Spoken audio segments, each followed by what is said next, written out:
Waligani ndugu mtazamaji, ufuatao ni utabiri wa hali ya hewa wa saa 24 zijazo kuanzia saa 3 usiku wa leo kutoka mamlaka ya hali ya hewa Tanzania. Langu jina ni Desderi Moses. Mifumo ya upepo inaonyesha kuwa upepo unatarajiwa kuvuma kwa kasi ya kilomita 20 kwa saa katika ziwa Victoria.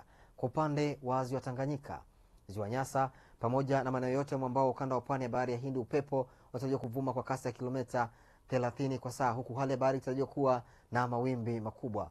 Hivyo mamlaka ya leo Tanzania inatoa angalizo la uwepo wa vipindi vifupi vya mawimbi makubwa hususan katika maeneo yote ya mwambao wa ukanda wa pwani ya bahari ya Hindi. Wananchi wanaojihusisha na shughuli mbalimbali ikiwemo uvuvi pamoja na usafirishaji wanatakiwa kuchukua hatua stahiki ili kupunguza madhara yanayoweza kujitokeza.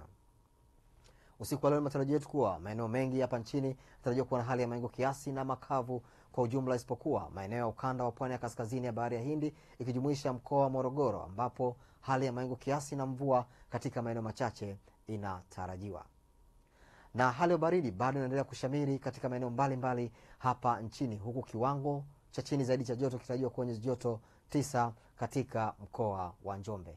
Na hapo kesho ni matarajio yetu kuwa maeneo ya nyanda za juu kaskazini mashariki katika mikoa ya Arusha, Kilimanjaro pamoja na mkoa wa Manyara inatarajiwa kuwa na hali ya mawingu kiasi na mvua nyepesi katika maeneo machache na vipindi vya jua. Wakati katika maeneo ya ukanda wa pwani ya kaskazini ikijumuisha mkoa wa Morogoro, hali ya mawingu kiasi, mvua katika maeneo machache na vipindi vya jua inatarajiwa. Na maeneo mengine ya nchi yaliyosalia inatarajiwa kuwa na hali ya mawingu kiasi na makavu kwa ujumla. Na kutoka mamlaka ya hali ya Tanzania hatuna la ziada hadi wakati mwingine, nikutakie usiku mwema.